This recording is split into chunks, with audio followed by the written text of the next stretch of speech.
자, 2장에 대해서 설명드리도록 하겠습니다. 2장은 자, 보시는 것처럼 협약과제에 대해서 설명드리도록 하는데 첫 번째로는 협약과제 신청과 과제 변경 그리고 예산 집행 현황에 대해서 확인할 수 있는 곳이라고 보시면 될 것 같습니다.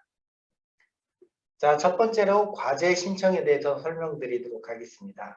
자, 여기 화면에서 보시면 과제라는 메뉴에서 과제 신청을 클릭하게 되면 이런 목록이 나타납니다. 여기에서 보시면 통보됐던 건 같은 경우는 신청 대기라고 해서 이런 상태가 표시가 되고 과제명을 클릭하게 되면 통보됐던 정보들을 확인할 수가 있습니다. 자, 다음 페이지 보도록 하겠습니다. 여기 화면에서 보시면 전담기관 사업 담당자가 협약과제 통보를 해준 내용을 확인할 수가 있습니다. 그래서 쭉 확인하시고 아래쪽에 보시면 협약과제 신청이라는 버튼을 클릭하게 되면 실제 신청이 됩니다. 이 협약과제 신청은 과제 책임자만의 업무로서 참여연구원이라든지 이체 담당자가 조회만이 가능하고 신청은 할 수 없다는 점, 이 점은 확인하시면 될 것 같고요. 자, 다음 페이지 보시면 신청 버튼을 클릭하게 되면 이런 과제 신청 기본 정보가 나타납니다. 그래서 여기에 과제명이 이제 전담기관 사업 담당자가 과제명을 입력하게 되면 이렇게 나타나지만 혹시 잘못된 경우에는 수정하셔도 무방합니다. 그리고 협약 과제 기간을 이제 기본적으로 지정해서 오는데 이 기간도 별도로 잘못된 경우에는 수정하셔도 됩니다. 그래서 대신에 사업 기간과 협약 과제 기간 안에, 그러니까 사업 기간 내에 협약 과제 기간이 들어가 있어야만이 이게 진행이 된다는 점, 요 점 확인하시고요. 자, 뭐 첨부 파일이 꼭 들어가야 되는 경우에는 여기다가 추가해서 첨부 파일을 등록하시면 되고요. 다음 단계 누르면 실제 이제 다음 단계 그 참여기관에 대한 정보를 입력하게 됩니다. 그래서 주관기관은 기본적으로 등록되어 있는 정보들은 이렇게 아래쪽에 등록돼 통보된 내용들이 이렇게 나타나고요. 정보들을 확인하시고 꼭 사업자번호 검증을 눌러주셔야 되고요. 참여기관이 있는 경우에는 여기에 체크박스를 참여기관이 있다라고 해주시고 참여기관이 하나만 있는 경우는 하나만 누르면 아래쪽에 나타나겠지만 기관이 2개, 3개 있는 경우에는 추가해서 참여기관 추가해서 이렇게 하시면 됩니다. 그래서 이제 참여기관에 대한 정보를 이렇게 입력을 하시면 되는데요. 참여기관 정보들은 쭉 입력을 하시고 꼭 위에서 이제 주관기관 입력했던 것처럼 체크했던 것처럼 사업자에 대한 검증을 하시면 됩니다. 그래서 검증을 하시는데 휴업이나 아니면 폐업인 경우에는 과제가 신청이 안 된다는 점, 이 점은 꼭 확인하시면 될 것 같고요. 여기 또 다음 단계 눌러서 이제 참여연구원, 그러니까 연구원에 대한 등록하는 누구입니다. 그래서 주관기관에 대한 연구원에 대해서 입력을 하고 참여기관의 과제 책임자에 대해서 이렇게 입력을 하시면 되고요. 참여율이라든지 아니면 연봉, 특히 연봉은 이제 월 단위로 이제 나눠서 입력을 하게 되는데 요거 입력을 하게 되면 12달로 나눠서 이렇게 처리가 되고요. 참여기간은 앞에 과제 기간에 이제 찍혀 있는데 혹시 참여기간이 변경되는 경우에는 참여기간을 변경해 주시면 되고요. 과제 책임자에 대한 계좌 정보를 여기다 입력하시고 꼭 검증을 눌러서 계좌에 대한 계좌명을 여기다가 체크할 수 있도록 이렇게 해주시면 될 것 같습니다. 이쪽은 이렇게 계좌 정보를 체크해 주시면 되고요. 자, 참여연구원 정보들은 사실은 참여연구원들이 이렇게 여러 명이 있으면 여기다 입력을 해주시면 될 것 같고요. 참여연구원들이 쭉 입력을 해주시고 여기에 이제 기본적으로 회원가입이 돼 있으면 조회해서 하시면 되는데 참여연구원이 회원가입이 안 돼 있는 경우에는 여기에 기본적으로 그냥 타이핑해서 입력하셔도 되고요. 생년월일이라든지 입력을 하시고 참여율 입력하시고 참여기간 여기 위에서 있는 것처럼 똑같이 참여기간 입력해 주시고 그리고 다음에 연봉 그리고 이제 계좌 정보 요 정보들을 꼭 입력을 하시고 특히 이제 여기서 좀 팁을 드리면 신규 회원이 아니라 참여연구원을 신규로 이제 채용한다라고 협약 과제를 제출했었던 경우에는 여기에 신규라고 해서 뭐 999, 요 생년월일을 틀리게 해서 입력을 하시고 여기다가 신규 회원 금액이라든지 연봉이라든지 이렇게 입력을 하시면 계좌 정보라든지 뭐 이렇게 입력하신다든지 아니면 신규 회원이 여기 입력 안 하시고 추후에 변경할 때 입력하셔도 무방합니다. 그래서 폼 추가해서 이렇게 하시면 된다는 점. 그리고 다음 단계 눌러서 이제 집행계획에 대해서 이제 등록을 하시면 됩니다. 자, 집행계획은 앞에서 이제 통보를 해왔던 정보, 그러니까 사업비에 대한 정보는 이제 기존의 전담기관 사업 담당자가 지정해서 올 겁니다. 그러면 여기에 대해서 주관이나 참여가 이 비목별로 어떻게 사업비를 집행할 것인지 집행계획을 다 입력을 하시면 위쪽에 보시면 여기 합계 금액이 나옵니다. 그래서 출연금에 대한 합계가 여기에 주관과 참여가 합계 금액이 나오니까 여기에 꼭 두 개가 100%가 되도록 이렇게 입력을 하시고 다음 단계 눌러주시면 집행계획이 입력이 마무리가 될 것 같습니다. 그리고 다음에는 이제 카드와 계좌 정보를 입력을 하는데요. 기존에 먼저 입력해야 되실 게 뭐냐면 금융거래 정보 제공 동의를에 대한 정보인데요. 이거하고 펀뱅킹 이용 서비스 이용 동의에 대해서 그 협약과제 오프라인으로 협약을 하실 때 먼저 저희가 전담기관인 전북 테크노파크와 협의가 완료가 됐는데 이 할 때 오프라인으로 제공할 때 이거를 먼저 이 양식에 맞춰서 제공을 하셔가지고 서로 도장을 찍은 거를 스캔을 하셔가지고 보관을 하셨다가 전담 주관기관과 참여기관이 있는 경우에는 모두 이렇게 다 등록을 해주셔야 됩니다. 파일 찾기에서 펀뱅킹 이용 동의서라든지 아니면 금융거래 정보 동의서라든지 뭐 주관기관, 참여기관 다 등록할 수 있게 이렇게 해주시고요. 그리고 이거를 본인 인증이 필요한 거는 동의했다라는 거는 이걸 제출을 했다. 누가 확인하고 제출했다. 제출한 사람에 대해서 다시 한번 동의하는데 위아래 둘 중에 하나만 선택하시면 동의는 한 번만 하시면 됩니다. 그래서 동의하시면 동의자에 대해서 정보가 찍히게 됩니다. 그리고 나서 이제 아래쪽에는 이제 계좌 정보에 대해서 나오는데 이건 이제 민간부담금 계좌에 대해서 이제 등록을 하시면 되는데 주관기관이나 참여기관에 대한 민간부담금 계좌인데 요거는 꼭 사업비 계좌, 특히 이제 전북은행 통장만이 가능하다라는 거. 그리고 이제 전북은행에서 전북 테크노파크의 사업비 계좌 통장으로 발급받으셔야 된다는 점. 요 점을 하시고 그다음에 계좌 검증을 똑같이 과세 책임자 뭐 계좌 검증하는 것처럼 이렇게 검증을 하셔가지고 하시고 그다음에 비밀번호 입력을 해주시면 될 것 같습니다. 그리고 이거는 또 한 가지가 다른 협약과제에 이 계좌를 사용하게 되면 기간 내에 중복이 되는 경우에는 사용할 수 없다는 점. 요 점도 확인하시면 될 것 같고요.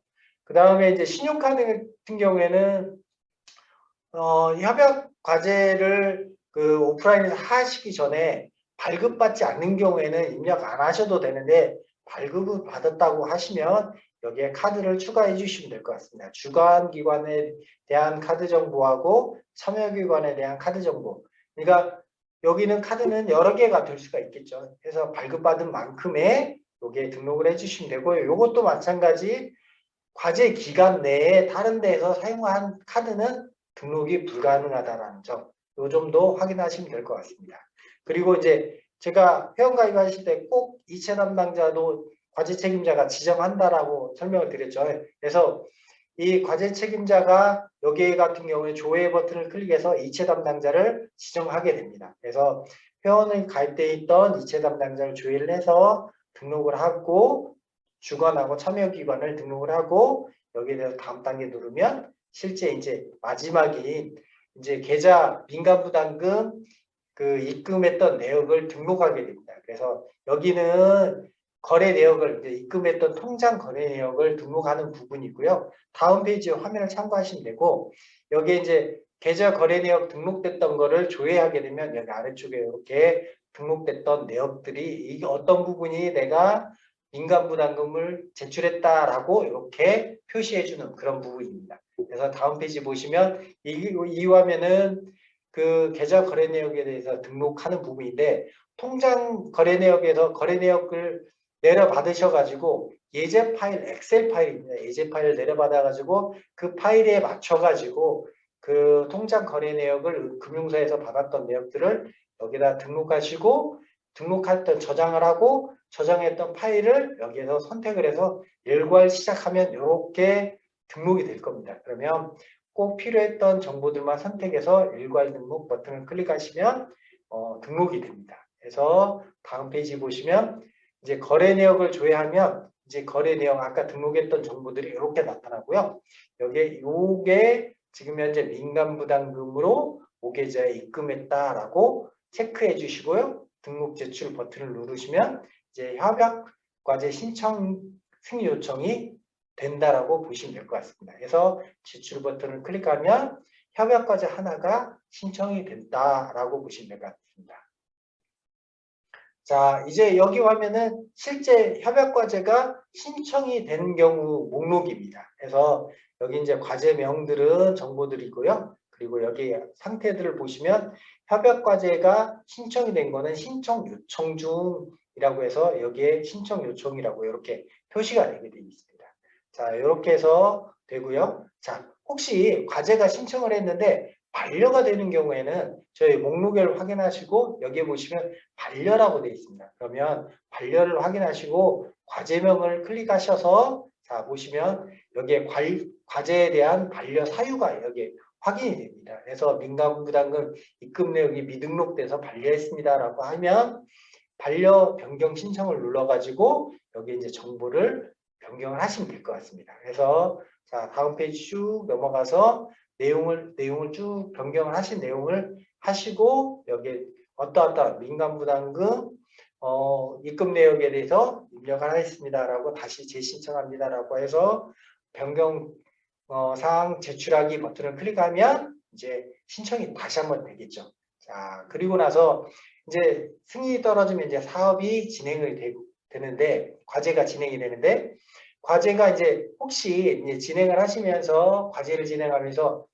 책임 연구원이 변경된다든지 아니면 사업비들이 좀 변경을 해야 된다든지 이런 경우에는 이제 과제 변경 버튼이 있습니다. 그래서 과제 변경 신청을 클릭해서 이제 먼저 협약 과제를 선택해야 되겠죠. 저도 헷갈리는데 협약 과제를 먼저 선택을 하고 과제 신청 버튼을 클릭하면 여기에 협약 과제 변경 버튼을 클릭할 수가 있습니다. 그래서 클릭하게 되면 실제 과제에 대해서 협약 변경을 할 수가 있습니다. 먼저 신청해서 승인 떨어졌던 정보들을 변경한다고 보시면 될 것 같습니다. 자, 보시면 변경에 대한 설명은 첫 번째로 과제 기본 정보, 우리 신청할 때 정보들이 쭉 이렇게 됩니다. 책임자라든지 연구원이라든지 이체 담당자라든지 과제 비목이라든지 아니면 카드 계좌 정보가 변경된 정보들을 여기서 이렇게 변경할 수 있다라고 보시면 될 것 같고요. 아래쪽에 변경 사유를 입력을 하시고 변경해야 될 항목들만 체크하시면 될 것 같습니다. 그래서 변경 사유 입력하시고 그리고 변경을 입력하기 누르면 실제 입력한 화면으로 이동하게 됩니다. 그래서 저희는 이제 전체 다 변경하는 것처럼 화면에 나타나는데 여기 뭐 기본 정보라든지 그 다음에 주관기관 정보들도 대표자도 변경할 수도 있죠. 참여기관도 대표자라든지 주소들이 변경할 수 있으면 여기 변경할 수 있도록 돼 있고요. 다음 단계 누르시면 여기 이제 과제 책임자도 이렇게 변경할 수 있습니다. 참여연구원도 변경할 수 있고요. 이렇게 해서 다음 단계 눌러주시면 될 것 같고요. 집행계획도 마찬가지입니다. 집행계획도 쭉 아래쪽에 좀 화면을 좀 줄여서 그러는데요. 이렇게 집행계획이 전과 후가 있죠. 이렇게 주관기관과 참여기관이 다 바꿀 수가 있습니다. 그래서 제출하기 다음 단계 누르시면 이렇게 카드라든지 계좌정보 저희는 전체 다 변경하는 걸로 되어 있기 때문에 이렇게 되고요. 기존에 이제 했던 정보들이 있는데 계좌나 카드 정보가 변경이 되면 특히 이제 계좌가 변경이 되는 경우에는 여기에 다시 한번 요걸 전담기관인 테크노파크와 도장을 다시 한번 찍고 계좌번호라든지 이런 것들을 다시 한번 거기에 표시를 하고 다시 한번 여기다가 첨부를 해주시고 앞에 신청하는 것처럼 본인 인증도 다시 한번 진행해 주셔야 된다는 점. 이걸 꼭 아셔야 될 것 같습니다. 이게 안 된다고 하면 나중에 펀뱅킹에 문제가 생겼을 때는 본인이 책임져야 된다는 점을 꼭 확인하셔야 될 것 같습니다. 자, 이제 계좌 정보가 변경되면 요거도 마찬가지 과제가 다른 중복돼서 과제 기간 내에 있는 경우에는 사용할 수 없다는 점. 카드도 마찬가지. 카드는 제가 이제 말씀드렸지만 신청할 때는 카드가 없었어요. 이제 그런 경우에는 여기에 추가 버튼을 눌러서 여기에 카드 주관 기관과 참여기관이 이제 카드가 이런 카드를 사용한다라고 해서 제출하기 눌러주시면 이렇게 하나가 신청이 된다는 점 이렇게 보시면 될 것 같고요. 그 다음에 이제 예산 집행 현황입니다. 요거는 뭐냐면 실제 과제별로 예산이 어떻게 집행이 되는지. 그러니까 저는 알겠죠. 사실 알겠지만, 그러니까 과제 책임자들은 다 알겠지만 그래도 한눈에 볼 수 있도록 총 과제에 대해서 총 사업비가 어떻게 되고 집행력을 어떻게 진행되고 있는지를 확인할 수 있도록 그렇게 만들어져 있다고 보시면 될 것 같습니다. 자, 이제 여기 보시면 이제 보시면 여기 집행 지급 방법 같은 경우 실시간 과제 이체하고 신규 과제다라고 이렇게 나타나 있고요. 그다음에 이제 여기에 보시면 집행 현황에 대해서 이렇게 나타나고요. 내려받기 하면 이 내용 정보에 대해서 내려받기를 할 수가 있습니다. 자, 그리고 실제 비목별로 이렇게 나타나고요. 이제 전체에 대한 비목의 현황이 나타날 수도 있고요. 뭐 기관별로, 그러니까 주관기관, 참여기관이 별도로 이렇게 나타날 수가 있습니다. 그리고 나서 이 비목별로도 이렇게 클릭하게 되면 실제 했던 집행했던 그러니까 사업비를 사용했던 내역들을 따로 확인할 수가 있습니다. 자, 이렇게 클릭하게 되면 직접비 같은 경우 직접비를 클릭하면 이렇게 화면이 나타나고요. 그리고 이제 직접비의 세부 비목을 클릭하게 되면 세부 비목에 대해서 집행했던 내역들이 이렇게 나타나게 됩니다.